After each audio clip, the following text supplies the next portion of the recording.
Shri PV Anwar അദ്ദേഹം ബേപ്പൂരിൽ മത്സരിച്ചു, പരാജയപ്പെട്ടു.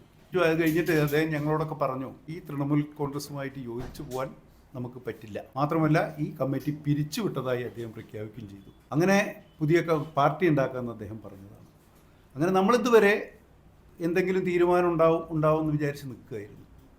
പക്ഷെ ഒരു തീരുമാനവും ഇല്ല. അദ്ദേഹം ഒന്നിപ്പോൾ രാവിലെ പറയും, അത് ഉച്ചയാകുമ്പോൾ മാറ്റി പറയും, ഉച്ചയ്ക്കൊന്ന് പറഞ്ഞാൽ വൈകുന്നേരത്ത് വേറെ പറയും. ഒരു കാര്യങ്ങളുടെ ഒരു വ്യക്തതയോ ഒരു തീരുമാനമോ ഒരു രാഷ്ട്രീയമായ ഒരു ദിശാബോധമോ ഇല്ലാത്തൊരു രീതിയിലാണ് പോയിക്കൊണ്ടിരിക്കുന്നത്. അപ്പോൾ ഞങ്ങളുടെ ജില്ലയിലത്തെ തൃണമൂൽ കോൺഗ്രസിൻ്റെ മുഴുവൻ പ്രവർത്തകന്മാരും, ഞങ്ങൾക്ക് ഏകദേശം 11 നിയോജക മണ്ഡലത്തിൽ ശക്തമായ കമ്മിറ്റികളുണ്ട്. തരൂരൊഴികെ ബാക്കി എല്ലാ നിയോജക മണ്ഡലത്തിലും ഞങ്ങൾക്ക് ശക്തമായ പ്രവർത്തന ഇതുമുണ്ട്. അങ്ങനെ ഞങ്ങളെല്ലാവരും കൂടെ കൂടി ഒരു 4 ദിവസം മുമ്പേ കൂടിയപ്പോൾ ഞങ്ങൾ പ്രധാനപ്പെട്ട നേതാക്കന്മാർ മാത്രം, ജില്ലാ ഭാരവാഹികൾ, നിയോജകമണ്ഡലം പ്രസിഡന്റുമാർ, ജില്ലാ എക്സിക്യൂട്ടീവ് മെമ്പർമാർ മാത്രം കൂടിയിട്ട് അപ്പോൾ നമുക്കിതിനൊരു സംവിധാനം ഉണ്ടാവണം എന്ന് പറഞ്ഞിട്ടാണ് നമ്മൾ കൂടി.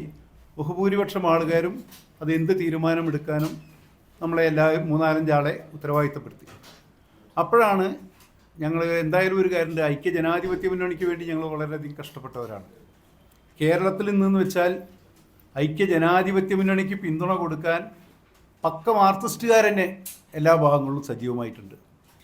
അതിപ്പം നിങ്ങൾക്കറിയാമല്ലോ. പിന്നെ G. സുധാകരനായാലും വേണ്ടില്ല, PK ശശി ആയാലും, അതേമാതിരി കണ്ണൂരിൽ നിന്നുള്ള MLA-മാരായാലും, പിന്നെ ആയിഷ പൂറ്റി ഉൾപ്പെടെയുള്ള കമ്മ്യൂണിസ്റ്റ് നേതാക്കന്മാരൊക്കെ ഈ പ്രാവശ്യം CPM-നെതിരെ, ഇടതുപക്ഷ മുന്നണിക്കെതിരായിട്ടുള്ള പ്രവർത്തനങ്ങളാണുള്ളത്.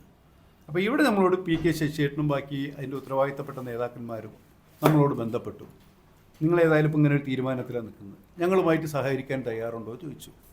നമ്മുടെ പ്രവർത്തകന്മാരൊക്കെ ബന്ധപ്പെട്ടപ്പോൾ അതാണ് ഏറ്റവും നല്ല തീരുമാനം, ഐക്യ ജനാധിപത്യ മുന്നണിയുടെ ഘടകകക്ഷിയായിട്ട് തന്നെ തുടരും, ഇപ്പോൾ UDF ടീമായിട്ട് തന്നെ നമുക്ക് തുടരാം, അതുകൊണ്ട് ഞങ്ങൾ നിങ്ങളെ സ്വാഗതം ചെയ്യുകയാണെന്ന് പറഞ്ഞു. ഞങ്ങളത് ഒന്ന് ആലോചിച്ച് പറയാമെന്ന് പറഞ്ഞു. അങ്ങനെ ഞങ്ങൾ മിഞ്ഞാന്ന് മറുപടിയും കൊടുത്തു വ്യക്തമായിട്ട്, ഞങ്ങൾ നിങ്ങളുടെ കൂടെ നിൽക്കാമെന്ന് പറഞ്ഞു. DMF, ആ DMF എന്ന് പറഞ്ഞ സംഘടനയിൽ ചേർന്ന് പ്രവർത്തിക്കാൻ പാലക്കാട് ജില്ലയിലെ തൃണമൂൽ കോൺഗ്രസിൻ്റെ മുഴുവൻ പ്രവർത്തകന്മാരും ഐക്യകണ്ഠേന തീരുമാനിച്ചു.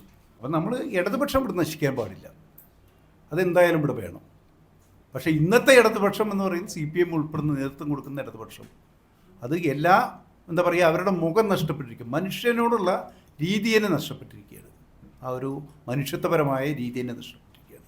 അതുകൊണ്ട് അവർ ആ തീരുമാനം എടുത്തപ്പോൾ ഞങ്ങൾക്ക് എന്തായാലും ഐക്യ ജനാധിപത്യ മുന്നണിയുടെ ഭാഗമാണ്, അപ്പോൾ ആ കൂട്ടായ്മയിൽ കൂടാൻ ഞങ്ങൾ തീരുമാനിച്ചു.